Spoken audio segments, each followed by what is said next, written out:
kenapa kita punya masalah, kenapa kita punya kesusahan, dan kenapa kita hidup menderita kayak gitu. Karena memang masalah, kesusahan, penderitaan itu kita yang undang. Mau disadari atau tidak, dosa itu adalah salah satu penghambat rezeki kita. Diibaratkan dosa dan keinginan kita, hajat kita. Misalnya, hajat kita tuh banyak, hajat kita tuh besar gitu. Kayak misalnya kita mau rumah, mau mobil, mau kehidupan yang layak, finansial yang bebas kayak gitu. Namun di balik kemauan itu, kita itu punya dosa yang sudah kita lakukan atau sering kita.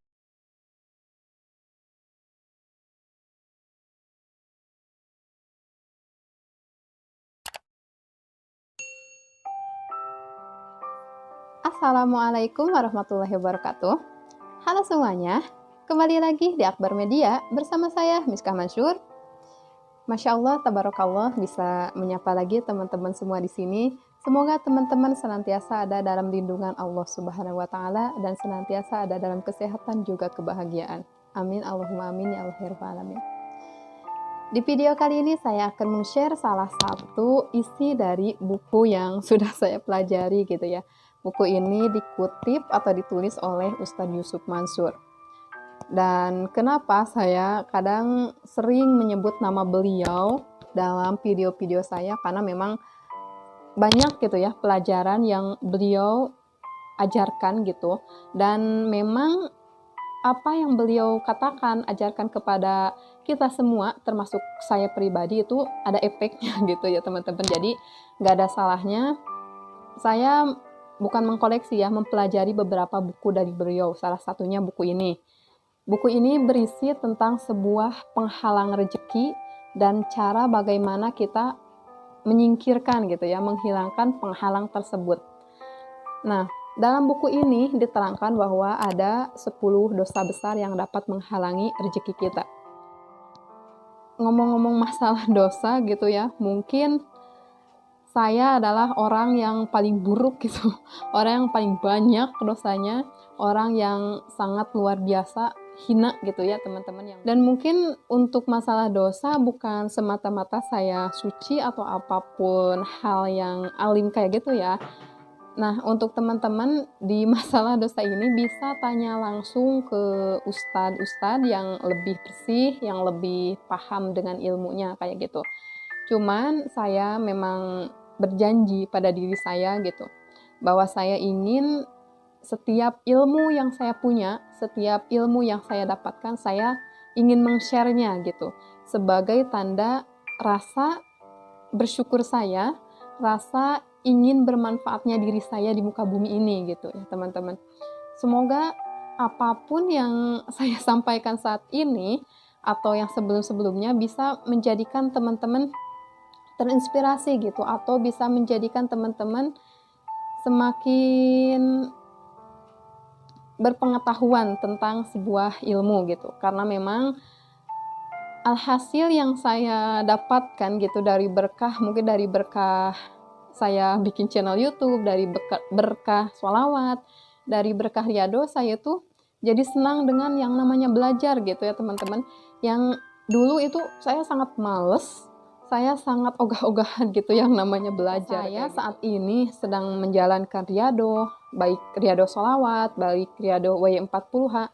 Banyak hal yang terjadi pada kehidupan saya, termasuk keluarga saya, anak-anak saya, suami saya, banyak sekali. Dan bukan saat ini untuk bisa menjelaskan ke teman-teman apa sih yang telah saya dapatkan gitu dalam hal semua itu. Yang jelas, yang jadi garis besar di sini, yang saya dapatkan dari saya beriadoh itu hal-hal yang baik gitu, hal-hal yang sangat luar biasa baik, benar-benar baik terjadi kepada kehidupan saya. Dulu tuh saya sering ya menulis atau scripting gitu ya, apa ya, isi dari scripting tersebut saya sering menuliskan, semakin hari saya semakin bahagia, semakin berkah, semakin berlimpah, dan semakin bermanfaat kayak gitu. Saya sering menuliskan, dari setiap saya menuliskan scripting, saya selalu menyertakan hal itu gitu di scripting saya. Nah, di video kali ini saya ini akan meng-share ya isi dari buku ini. Ternyata setiap dosa yang kita lakukan itu harus ditebus gitu ya teman-teman. Kayak misalnya kita tuh punya barang berharga kayak gitu ya. Kita punya penghalangnya gitu dari hal berharga tersebut.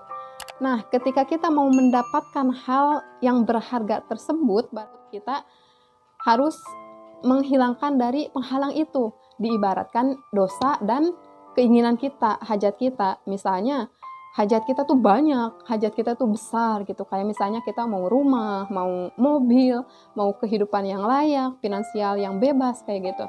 Namun di balik kemauan itu, kita itu punya dosa yang sudah kita lakukan atau sering kita lakukan. Mau disadari atau tidak, dosa itu adalah salah satu penghambat rezeki kita.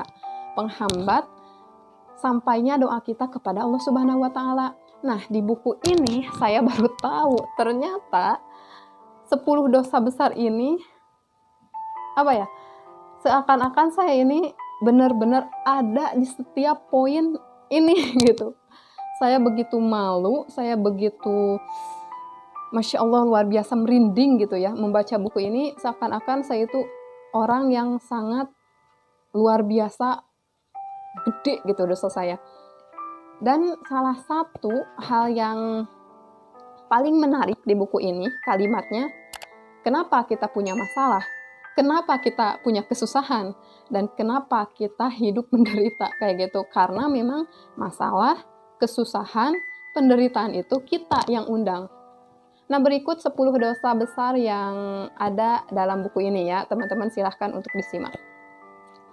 Yang pertama itu dosa besar, yang pertama di buku ini diterangkan bahwa ada berbuat syirik, yang kedua meninggalkan sholat, yang ketiga durhaka sama orang tua, yang keempat berbuat zina, yang kelima memakan rezeki yang haram, yang keenam meminum minuman keras, yang ketujuh, memutuskan hubungan silaturahmi. Yang kedelapan, menuduh berzina, bersaksi palsu atau bohong. Yang kesembilan, kikir. Dan yang kesepuluh, gibah. Nauzubillahi min dzalik, luar biasa gitu ya teman-teman, imbasnya ke kita gitu. Misalnya kita meninggalkan sholat ya teman-teman. Meninggalkan sholat 1 kali aja, kita itu tertinggal hampir sampai 4 tahun. Ketika misalnya si A sudah berhasil di 4 tahun pertama, kita masih tertinggal karena ada 1 dosa yang pernah kita lakukan. Atau misalnya, Kak, saya tidak pernah melakukan 10 dosa besar itu. Tapi kita kan nggak tahu ya lisan kita, hati kita, kepribadian kita, misalnya kayak gitu. Mungkin hal tersebut bisa menjadi penghalang buat kita.